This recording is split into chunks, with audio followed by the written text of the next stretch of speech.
السلام علیکم ناظرین۔ پائلٹ فرانسسکو سرابیا میکسیکو کے صحراؤں کے اوپر سے اڑ رہا تھا جبکہ اس کے جہاز کے تمام آلات نے کام کرنا چھوڑ دیا۔ صرف یہی نہیں، اس کو ریڈیو سگنلز کے ذریعے رابطے میں رہنے میں بھی بہت دشواری پیش ہو رہی تھی۔ فرانسسکو کو اس صورتحال کو دیکھتے ہوئے میکسیکو کے صحرا میں نامعلوم مقام پر ہنگامی لینڈنگ کرنی پڑی۔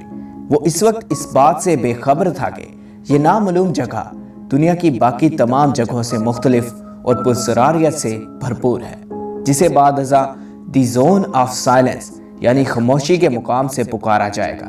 اس جگہ کا معمہ بھی بالکل برمودا ٹرائی اینگل کی طرح ہی ہے، جس کا جواب آج بھی سائنسدان دینے سے قاصر ہیں۔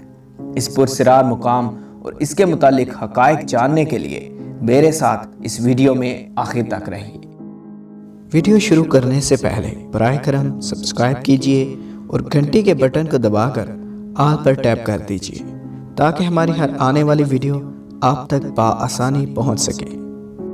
کیبیلوس میکسیکو سے 25 میل کی دوری پر یہ خاموشی کا مقام کہ جس نے آج سائنسدانوں کو بھی سر کھجانے پر مجبور کر دیا ہے، جس کو فرانسسکو سرابیا نے 1930 کی دہائی میں اس حادثے کے بعد منظر عام پر لایا۔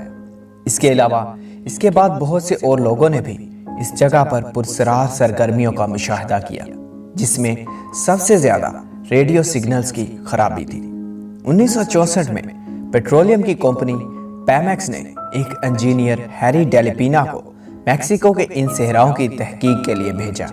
اس کے سپرد یہ جاننا تھا کہ ان صحراؤں سے جیمنیز تک پائپ لائن بھیجنا کیسے ممکن ہے، لیکن ہیری اور اس کی ٹیم اس کام کو مکمل کرنے میں ناکام رہے، جس کی سب سے بڑی وجہ تھی ریڈیو سگنلز کی خرابی، جس وجہ سے ان کے رابطے منقطع ہو گئے۔ اس واقعے کی بنا پر ہیری نے اس علاقے کو دی زون آف سائلنس یعنی خاموشی کے مقام کا نام دیا۔ وہ اس واقعے کی وجہ سے اتنا متاثر ہوا کہ وہ اس کے بعد بھی کئی مرتبہ یہاں آتا رہا تاکہ اس جگہ میں چھپے رازوں کے بارے میں جان سکے، لیکن وہ اس کام میں بھی ناکام رہا۔ اس کے مطابق ریڈیو سگنلز کو متاثر کرنے والے علاقے تبدیل ہوتے رہتے ہیں، جس وجہ سے ایک محسوس مقام کی نشاندہی نہیں کی جا سکی۔ اس عجوبے کو آج تک کوئی بھی حل نہیں کر سکا۔ اکتوبر 1975 میں 2 آثار قدیمہ کے ماہر جوزفینا ڈیاز اور اورنیسٹو اس صحرا میں غیر معمولی فاسلز کے نمونے اکٹھے کرنے کے لیے آئے، لیکن یہ مہم کارآمد ثابت نہ ہو سکی، بلکہ یہ الٹا ان کے لیے مصیبت بن گئی۔ یہ جوڑی کے سر پر ایک تیز طوفان آن پہنچا۔ انہوں نے گاڑی کے ذریعے اس طوفان سے جان چھڑوانے کی کوشش تو کی، لیکن طوفان کی رفتار ان کی گاڑی سے بھی کئی زیادہ تھی۔ آہستہ آہستہ بارش کی پانی کی وجہ سے ان کے گاڑی کے نیچے زمین دلدل میں بدل گئی اور ان کی گاڑی اندر دھنسنے لگی۔ وہ دونوں مرنے کے لیے اپنے آپ کو تیار ہی کر چکے تھے کہ تب انہوں نے اس ویران صحرا میں 2 آدمی دیکھے جنہوں نے پیلے رنگ کے برساتی کوٹ پہنے تھے۔ ان دونوں آدمیوں نے زور لگا کر ان کی کار کو اس دلدل سے آزاد کروایا۔ اور نیسٹو جب ان کا شکریہ ادا کرنے کے لیے گاڑی سے باہر آیا تو حیران کن طور پر وہاں پر کوئی بھی شخص موجود نہیں تھا۔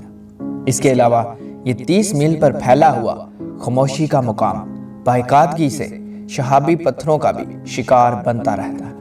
صرف 20ویں صدی عیسوی میں ہی یہاں کئی 100 شہابی پتھر گر چکے ہیں، جن میں سے 2 حیرت انگیز طور پر بالکل ایک ہی مقام پر ٹکرائے، لیکن ان کے درمیان 16 سال کا وقفہ تھا۔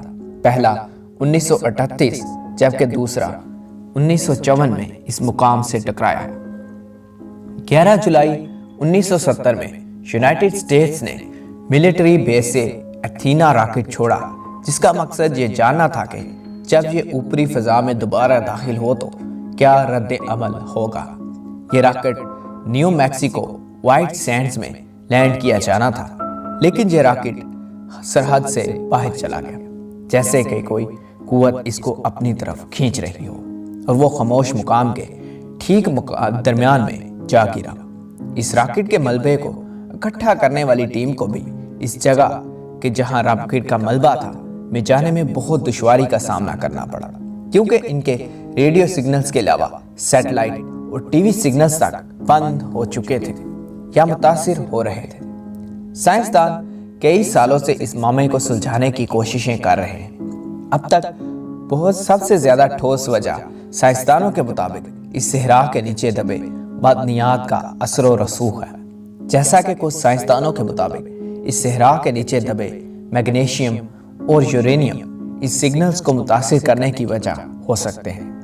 اس صحرا میں ایک بڑی تعداد میں شہابی پتھر بھی موجود ہیں، جن میں بہت تعداد میں آئرن اور دوسری معدنیات موجود ہیں، جو ان سگنلز کو متاثر کرنے میں مددگار ثابت ہو سکتے ہیں۔ جبکہ دوسری طرف کچھ سائنسدان اس بات سے انکار کرتے ہیں کہ یہ جگہ دنیا کی باقی تمام جگہوں سے مختلف ہے، یا اس جگہ پر باقی دنیا سے زیادہ شہابی پتھر گرتے ہیں۔ ان کے مطابق اس بات کو ثابت کرنے کے لیے ثبوت ناکافی ہے، لیکن وہ اس بات سے انکار ہرگز نہیں کر سکتے کہ یہاں جدید آلات بھی کام کرنا چھوڑ دیتے ہیں۔ یہ معمہ بھی دنیا کے بہت سارے معموں کی طرح بالکل الجھا ہوا ہے کہ جس کے مطابق کوئی بھی حتمی جواب دینے سے قاصر ہے۔ اگر آپ کو ویڈیو پسند آئی تو لائک کیجئے، کمنٹ کیجئے اور اپنی فرینڈز اور فیملی کے ساتھ شیئر کیجئے۔ آپ مجھے فیس بک، یوٹیوب، انسٹاگرام اور ٹویٹر پر فالو کر سکتے ہیں۔ میں ہوں فہد بشیر، اور میری آنے والی نئی ویڈیو تک اپنا اور اپنے پیاروں کا بہت بہت خیال رکھیے۔ اللہ نگہبان۔